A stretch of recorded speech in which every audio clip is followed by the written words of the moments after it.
Hello and good morning to you. This is Cliff Rays from Train World Boxing.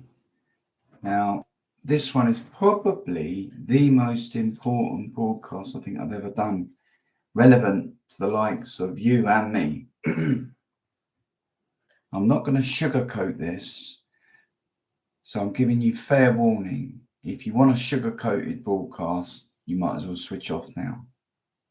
It might ruffle some feathers, but we're here to give you the truth with these broadcasts that Train More Boxing do. If you want to go and get, petted and all the rest of it, go and watch some other Ponzi YouTube video. So, can the weaker person outfight the stronger person? In one simple answer, no. No. The stronger, heavier person is going to win every single time. Now, notice I used the words win there. We are talking about the street brawl, the best in the pub bar brawler that says, like outside, round the back of the pub. Let's man up and let's sort this out. He's 19.5 stone of pure muscle, 6'3". You're 5'10", barely 11 stone. We have to take a reality pill and think what's going to happen. To be fair, to be honest. However, that said, let's reverse this on its head. And let's take the skinnier guy. Notice I didn't use the words weaker. The skinnier guy. That is a Thomas Hearns build against an Arnold Schwarzenegger build. They go out round the back of the pub, the same set of circumstances. Who do you think's going to come walking back in the pub? The victor. I can guarantee you 100 times out of 100, the Thomas Hearns type will prevail. Now that's talking about street fighting, which we here at Trainwell do not advocate. If you're coming looking to become an accomplished street fighter, you won't find it here at Trainwell Boxing. So you might just as well finish up now and go and look somewhere else, because you won't find it here with us.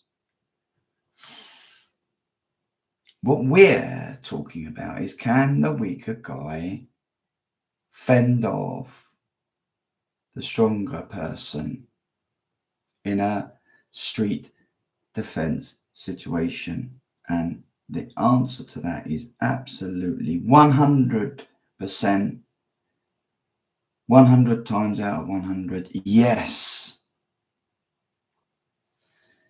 So if a male,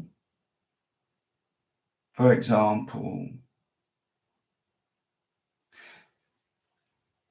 decides that he wants to approach a female with the intentions, I can't sugarcoat this, I've got to say it as it is, I'm really sorry, with the intentions of rape. First off, the woman should not have parked her car in that dodgy car park.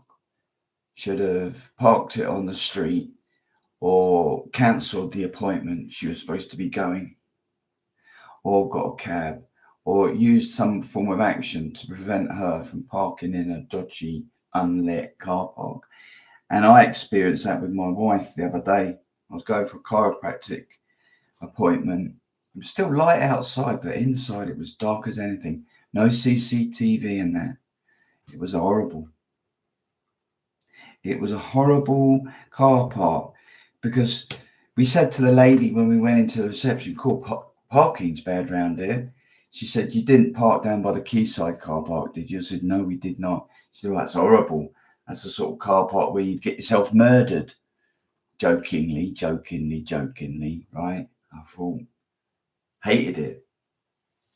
That's using avoidance and situational awareness to avoid. So let's get straight to it then. He's and with presuming it's going to be a he of 18 stone, has come up and has got the lady round the neck in a headlock from behind. What is she going to do?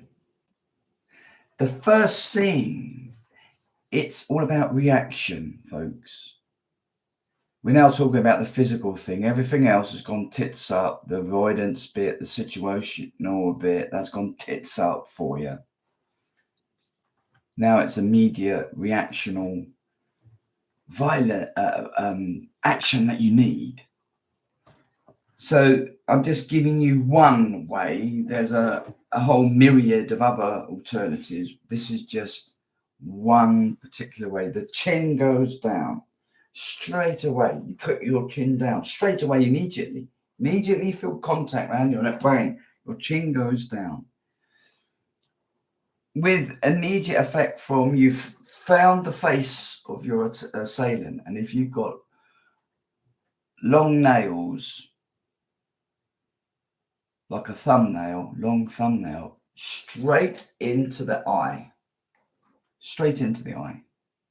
as hard as you can, and you're attempting to rip and gouge out. I think if you went up in the courts, I don't think you would, but I think you'd get a pat on the back from the police, I think, to be fair. If somebody that you didn't know, you're 5'1.5" petite, 8 stone, and somebody 10 stone heavier than you, much taller than you, a male, has just jumped you in a dark, unlit,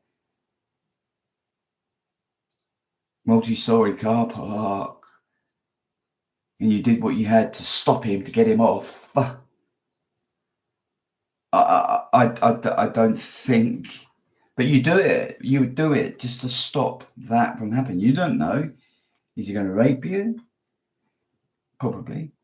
That's his attempt to get you to a secondary location, which could be a van, which could be a quieter, darker alcove. You have to be violent. So that thumb goes straight into the eye and you rake it out if you have to.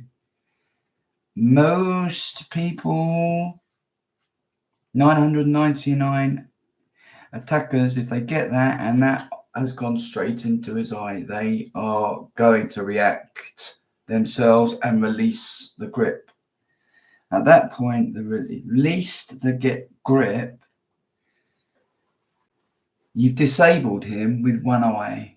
His eye, he could now be blinded in one eye. So what? That's not your problem. You don't know what his intention has been. Do you? You still feel a threat. So, given the weight disparity and the situation that nobody else is around, you've got to put him out of action and stop him in any way you can. You've got a stiletto heel on. Ladies wear stiletto heels. That comes off and you start to smash him across the head with it. He runs off into the dark. You get your phone out and you ring police. Please. Here now. I've just had somebody trying to rape me. I had to defend myself. I think the police operator would say, all right, my love, all right, just calm down. Where are you? Yeah, we've got you. There is CCTV in there, but it's not very good. But we've got you. Help is on the way. Tell me what happened. Okay, don't worry. The police are coming to your aid. And they would do just that. I tell you all of this so that you can appreciate that self-defense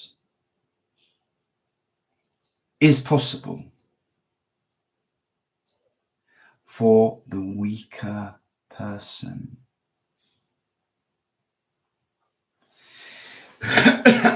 Now, we here at Train World Boxing understand and identify with all the emotions and everything else. And we, although we have a fervent interest in professional boxing specifically, and have been boxers ourselves, we understand that to be ready for the street, you have to be warrior ready. And that means that you've got to get into the gym and perform strength training. It's as simple as that.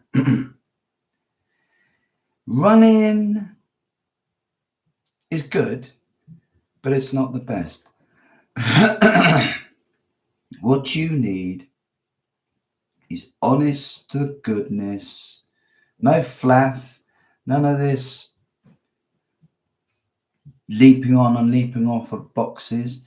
A good, solid, traditional strength training routine. And you need to get to a proper reality-based self-defense system. And you need to be training it at least twice a week, not once, not these once a week jobs. All that does, it feathers the line of the instructor to go out and have a few beers after the class. Why do you think they start the class at 6:30? Because they want to have the money there so that they can then go down the pub and have a drink.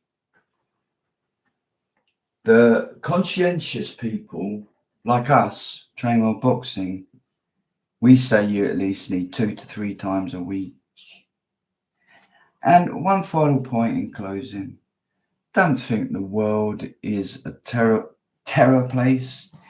The world is down on its knees at the moment with terrible situations going on. That's another chat. But you don't have to walk the streets everywhere in combats, for example. You just need to be ready and aware. Okay. Thank you for listening. Cliff Graves, Train World Boxing. Have a great weekend. Ciao.